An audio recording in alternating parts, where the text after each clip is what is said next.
The Art of Mediation.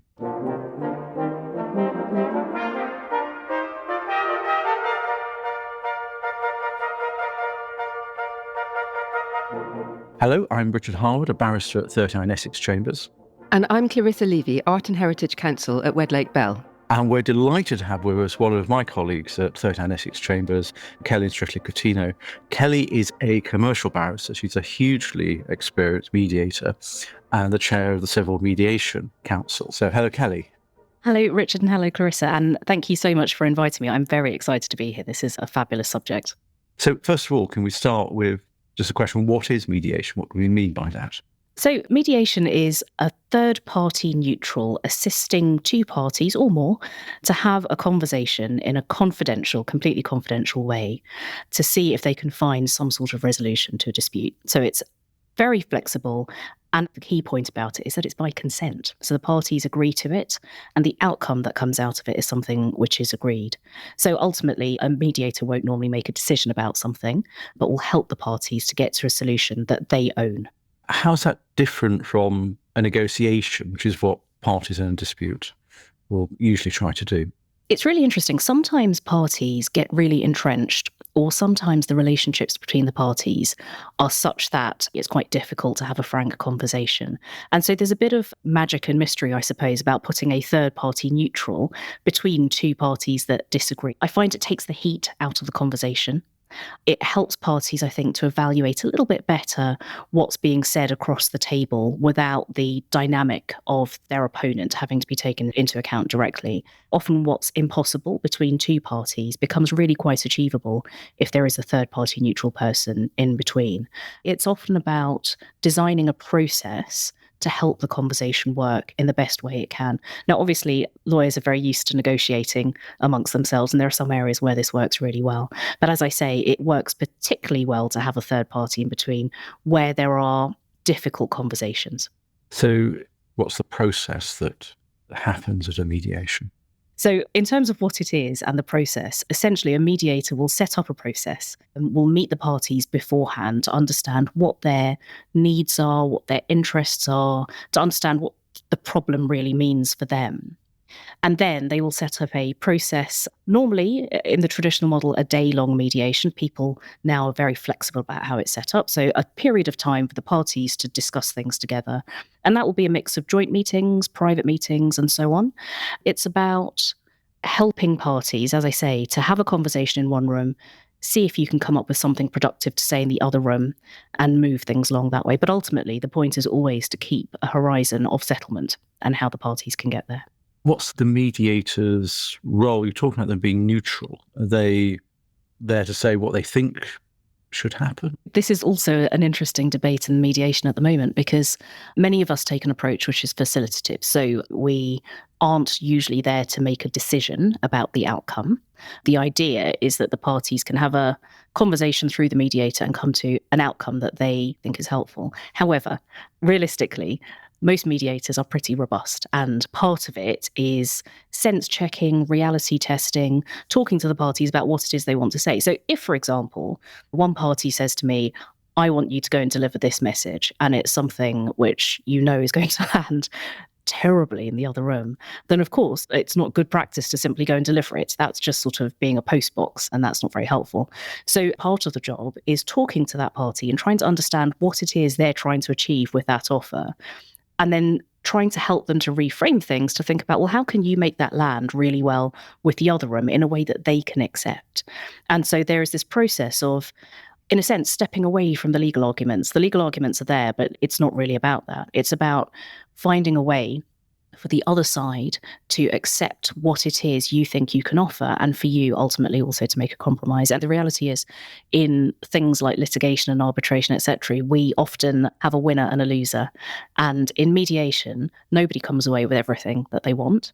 The name of the game is compromise. Everybody does need to come away with a solution that they can live with, which is, I think, the way to make a real difference to everybody who's involved in the dispute. So it's a negotiation?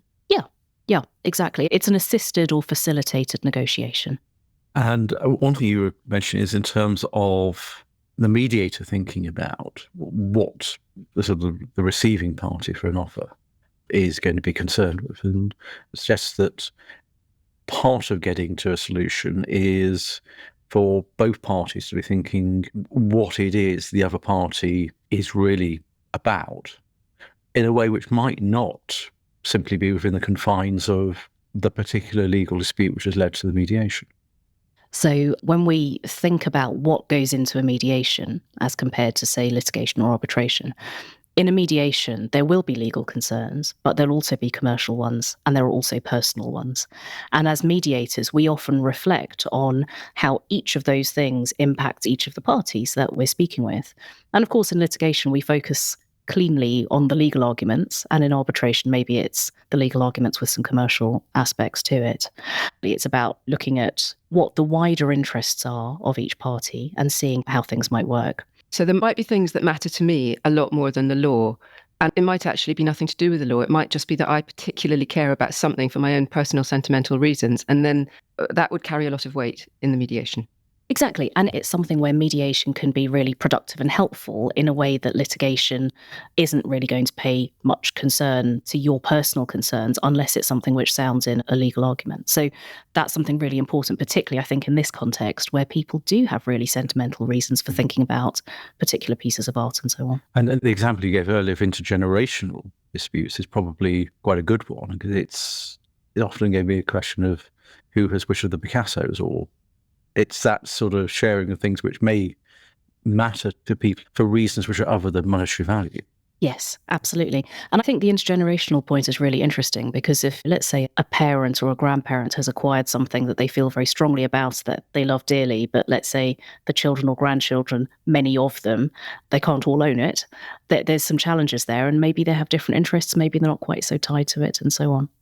And it's always about, with estates and dividing things from your parents and grandparents, it's really never about the possession itself. It's about other stuff. It's about love and your place in the family and all of that. If you can take into account all of those incredibly sensitive feelings, then this is complete genius. Yeah. And that's the thing, of course, it's because it is so flexible, it can take into account all sorts of things in terms of what concerns people and what matters to people. But it can also take into account a really creative and flexible range of solutions where a court is only going to be able to divide things up and do things in a fairly blunt fashion. So you could agree to share the Picasso. You could do. You could agree to share ownership of it and agree that it might be exhibited somewhere. You could agree all sorts of things. It wouldn't be practical to do it, but you could agree that somebody has it for a certain period, somebody else physically has it for a certain period, and so on. There's no limit to what the parties can agree. That's the thing, because you can't cut the Picasso in half. So we are all looking for ways to move forward peacefully in these arguments. Exactly. And I would just add the other thing that's interesting about just picking up what you said earlier, Clarissa, around how this all works. I mean, the thing about mediation is the mediator gets a special view of what's going on really for both parties in each room. And that's unique. So you don't have that anywhere in the legal process, as judges don't have every piece of information that's relevant to the parties in front of them. And so mediators can often see, in a sense, you can see the direction of travel from both parties, and you might be able to see a gap or a space in which they can get to some kind of resolution. And part of the magic of the job is finding a way to get them to a place where they can all feel relatively comfortable that they've got something that matters to them. And there's an aspect of getting to that, which is confidentiality. And part of confidentiality mediation is that if there is an agreement, then that can be kept confidential if the parties want to do that. If there isn't an agreement, then what is said in the mediation between the parties is confidential to that mediation. It's not something that can then get used in the ongoing legal dispute or raised publicly. But also the confidential role of the mediator to help with that you'll say the mediator has a particular understanding of the individual parties, but that may be knowing things which aren't actually known to the other party. Absolutely. So let's just say, for argument's sake, I was mediating between the two of you. And the interesting question comes up. Well, I would go into each room. So I'd have a chat with each of you before the mediation started. And I would tell you that it's confidential. Anything you say to me is confidential to you unless you give me permission to go and express it to the other person and so on. And then there might be joint meetings where I bring the two of you together and say, okay, this is confidential to the mediation, but we'll have a discussion in this room. But what really happens is that each of you will, and it depends a bit on the trust and the rapport that you have with your mediator, but each of you will tell me the things that really matter to you. So one of you might say that there are particular things that really matter. Money's really important to me. It matters because I have a cash flow problem. I need to look after whatever interest. And the other might say, actually, the money's not so important, but really there's some reputational issues around this, or really I'm concerned about public profile and so on. And so that confidentiality between the mediator and the party means that they can really explore where the tensions are and where the potential for agreement is. And it can lead to a greater degree of flexibility and creativity. And it also means that later on, let's say, Richard, you're being very unreasonable.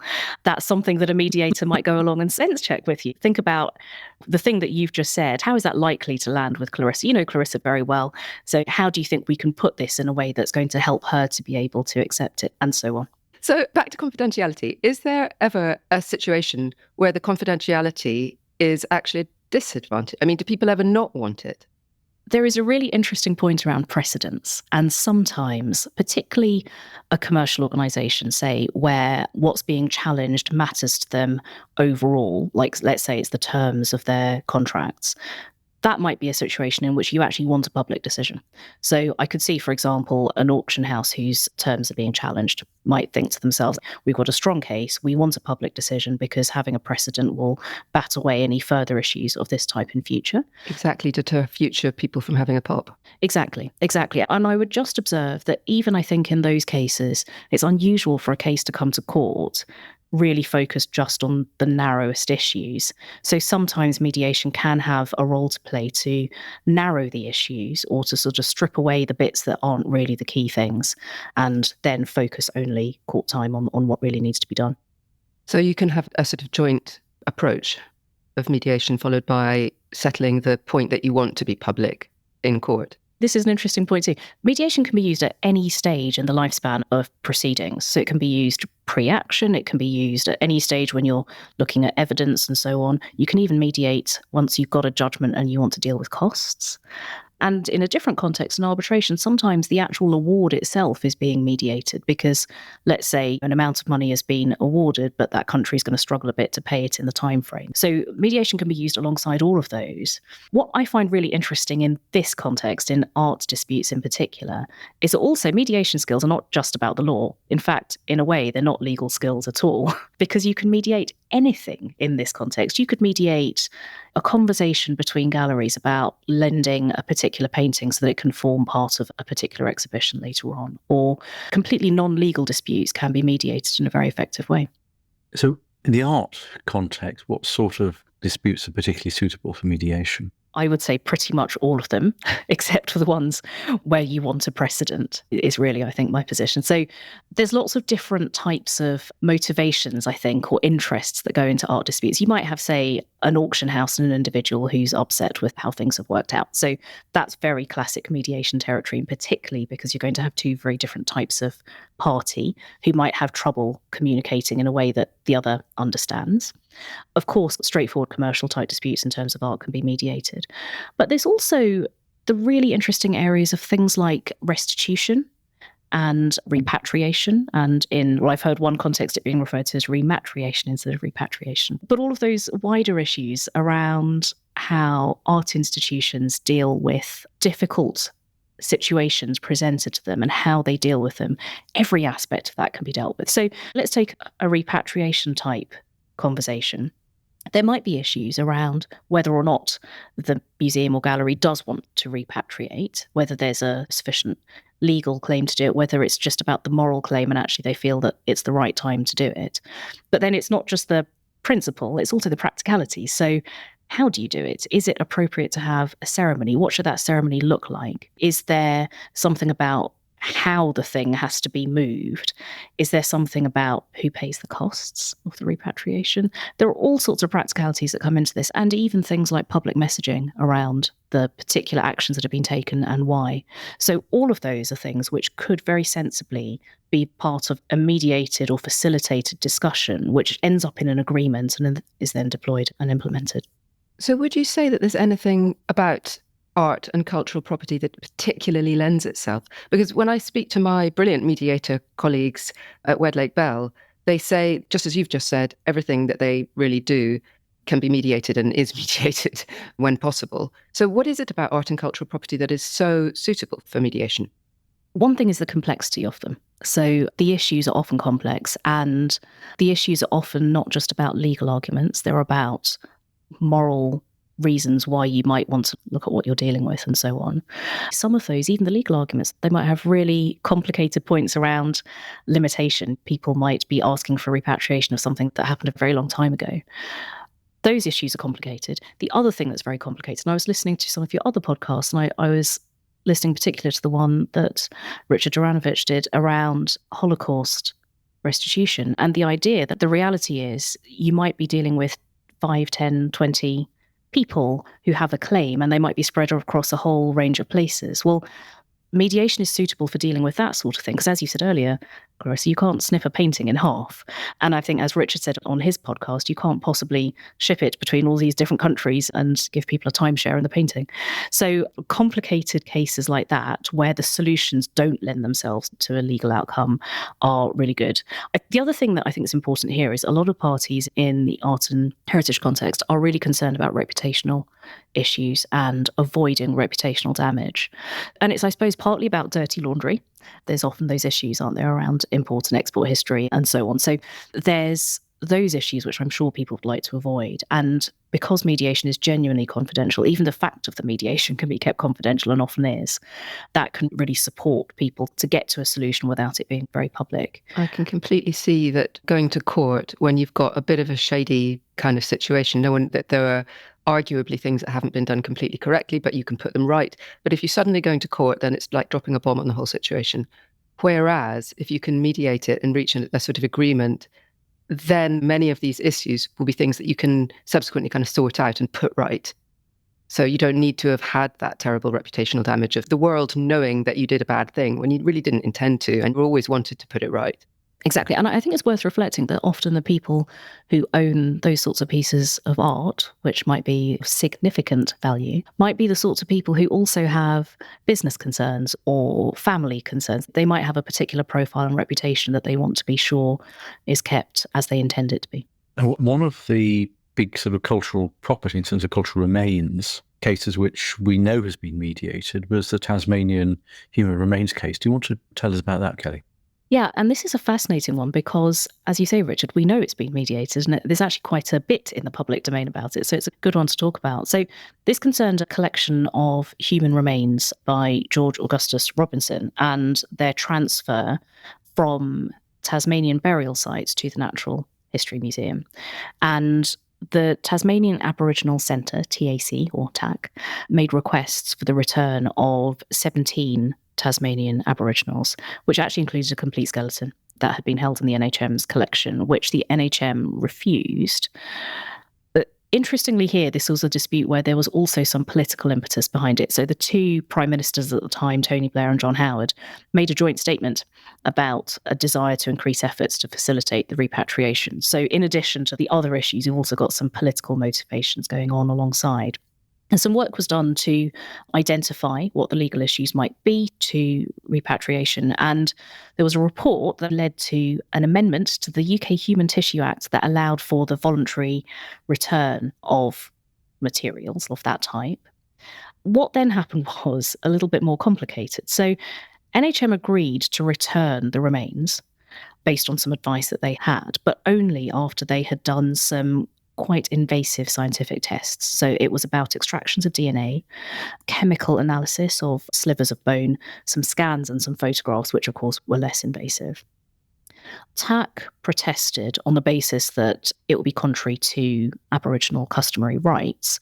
And so TAC applied for an injunction in the UK and also started some proceedings in Tasmania, When the UK court got hold of it, they did give an interim injunction and security of costs, but a much smaller amount than had been requested. But the court said this is something which is suitable for mediation, so please go and mediate it.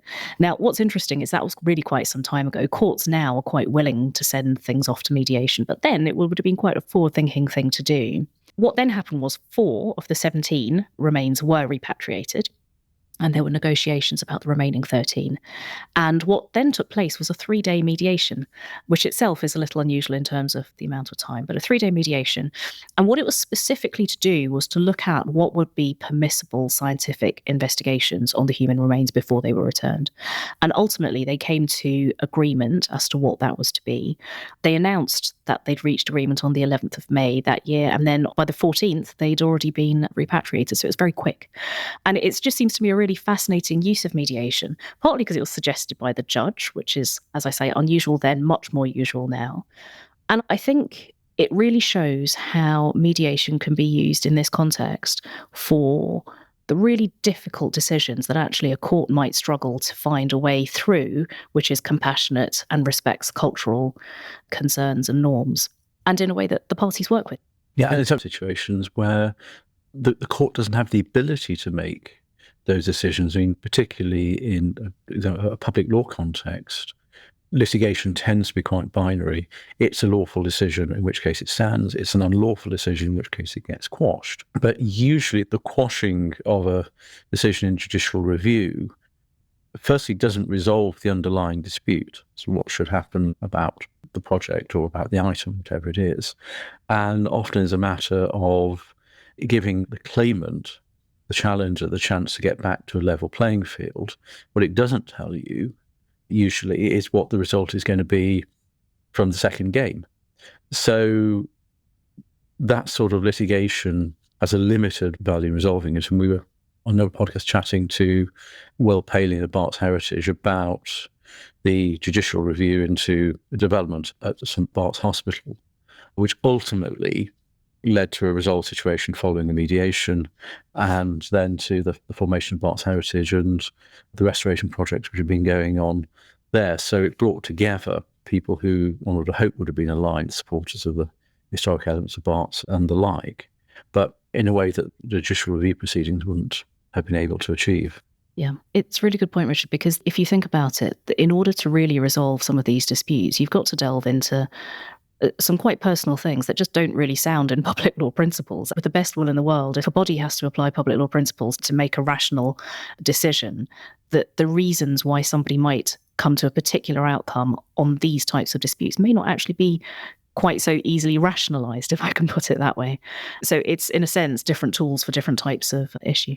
I can see why courts don't want to decide some things. I mean, I could completely see why a judge would say, go and mediate this for heaven's sake, because I'm just going to have to take a side through it. Whereas in mediation, you can come to an emotionally intelligent outcome. Yes. Yes, and one that's private, as we were talking about earlier, and respects people's concerns. And how successful, then, would you say mediation is? I mean, we've all got the message, I think, as lawyers and as everyone, that mediation is a good thing and to be encouraged. That memo has landed. But why? Like, how successful is mediation? So in the civil and commercial context, we've had some very useful statistics over the years. And generally, for civil and commercial disputes, the statistics show that 72 to 74%, roughly, settle on the mediation day, with a further 15 to 20 settling shortly after the mediation day. So that gives you a total settlement rate of around 90%, which is pretty extraordinary. That figure has actually been stable for quite a few years now, so going back to 2018. So that is interesting and I think very helpful. And a lot of mediators will start a mediation by telling people that so that they know where we're aiming at. There have been some recent developments, so those statistics might start to look a bit different in the future, because recent developments have been where courts have been given the power to require unwilling parties to go and mediate. And there is a form of what we call mandatory mediation, or automatic referral to mediation in certain courts at the moment. It's very low value, so it's under £10,000. And as I say, they are required. So the success rate of those is much lower. It's about 50%. But that's not going to be the sort of issue that we deal with here. So I would expect that in art disputes in particular, you will be roughly in that sort of 75 to 90%. I wouldn't be surprised if it was higher, given all of the things that we've been talking about around privacy and the need for creative and flexible solutions that really deal with the interests of the parties. I mean, sometimes, do you ever come across people, I know I do occasionally, who just don't want to do it, who just don't want to be sensible and grown up about it and just want to have a big old fight in court and be proved right to the world publicly? And they're never, ever going to engage with mediation. Then what do you do? Absolutely, yes. And this also happens. Sometimes you'll have a particular commercial contract where there is a clause which says, in order to resolve your dispute, you've got to do X, Y, and Z. And often it is go to a mediation.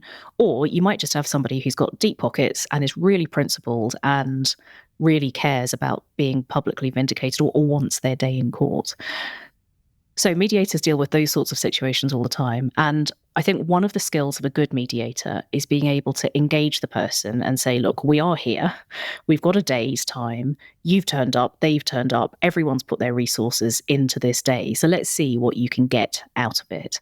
And I've certainly had experiences where I've mediated completely unwilling parties. And sometimes you manage some green shoots. You can get them to accept that perhaps, okay, maybe there's a bit more joined space or common ground between us. And you can see some progress. Sometimes they do, in fact, settle.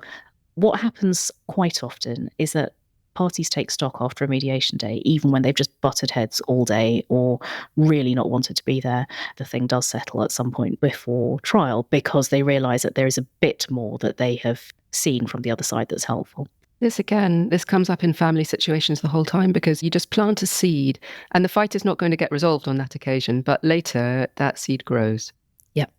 And actually, there's something about process design. So if you know there's some really difficult emotional aspects to this, and you know that people are going to need a bit of processing time to understand or think through the issues, that's something where you might think a one-day model of mediation isn't the right thing. We'll do a half day first, deal with some of the issues, let the parties go off and reflect. Maybe it's a family that needs to deal with some internal issues and come back for another half day in a little bit later.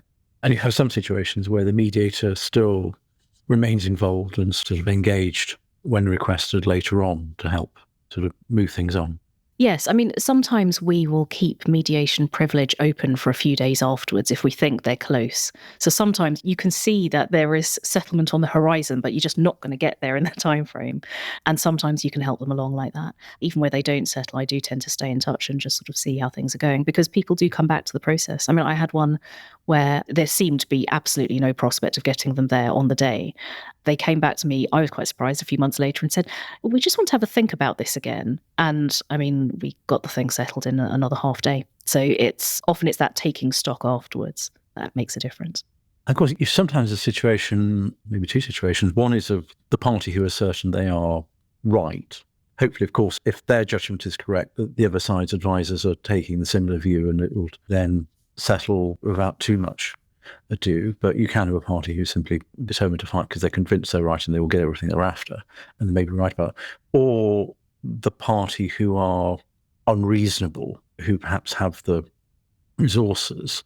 The problem, of course, with a negotiation is that if you're dealing with an unreasonable party, then the other party either has to give in, essentially, to give up more, or no deal's reached. Does a mediation have some ability of balancing the two parties in that sort of situation? It's really common to have David and Goliath type mediations where you might have a big party, maybe an auction house, let's say, and an individual. Or you might have just a large company which is well resourced, which is robust, which doesn't have any sort of public reputational concerns or whatever. And they will be robust in a mediation and they'll be robust in litigation. For the most part, mediators are really well trained at and good at helping to look at imbalances of power in a mediation. Again, we were talking about process design earlier. This is sometimes about making sure that the process really is fair to everyone. And sometimes that means things like ensuring maybe a calling off period. You might agree heads of terms subject to the individual having the opportunity to take legal advice if they're not represented at the mediation. Or you might have something where you can ensure that that person has some form of support in the mediation there. But the other aspect, and I say it with some relish because it's really important that a mediator does this, is that if parties are being really unreasonable, it is for the mediator to be robust and challenge them. Because ultimately, what the mediator wants to do is get the parties as close as they can to settling.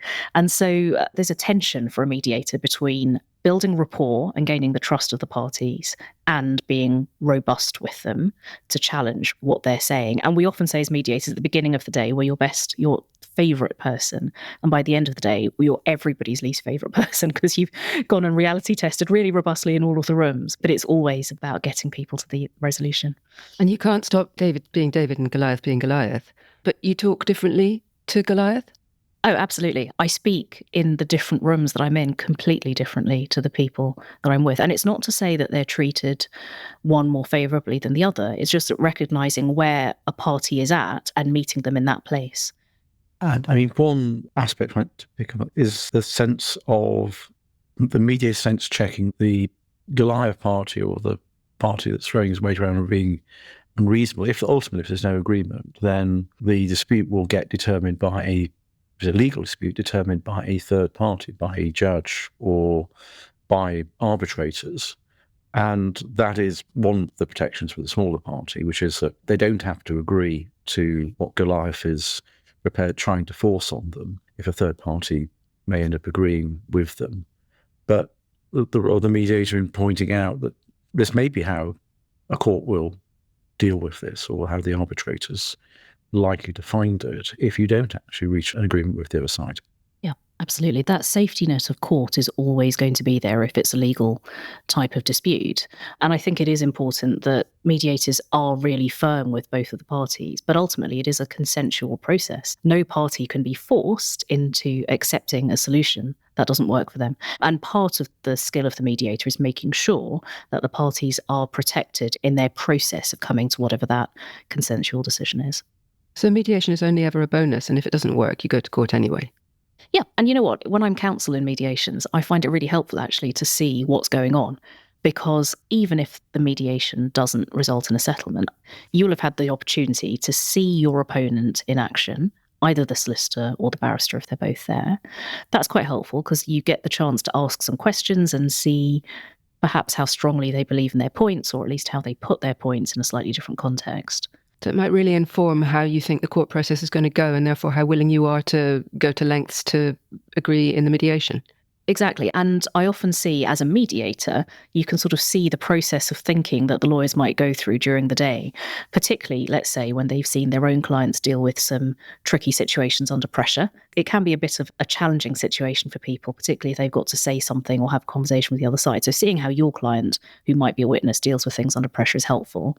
But also you get a sense of how credible the other side's witnesses are. Certainly in my practice, I don't often get to see that before I'm in court with them. So that's a really valuable opportunity. And I know that sometimes people will walk away from a mediation not quite ready to settle, but on taking stock and reflecting on all of those additional points, that might then lead to a further conversation later on. I mean, it sounds as though cynical people might use this process rather tactically. I'm sure they do. And as a mediator, I actually quite enjoy it when parties come along and say, we don't think this is going to work, or the other side are completely unreasonable, this is never going to settle, or they might sometimes just say, we're really cynical about this process. I really like that because it tells me something about where they are and how I need to work with them to help them to make some progress if they're going to. Now, I'm not going to completely evangelize because realistically, there are moments in which neither party really wants it. They're doing it because it's part of a contract.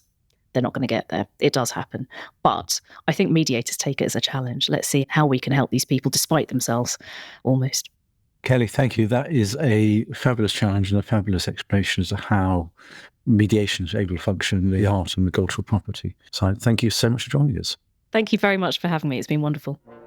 Thank you for listening to the Art and Heritage Law Contested Heritage. Please do follow or subscribe on Apple or Spotify podcasts to enjoy more shows. We have a new podcast out every fortnight. If you're able, please take the time to rate us and put down a review. The show is also on the 39 Essex Chambers website, along with podcast series on topics such as artificial intelligence, climate change and planning.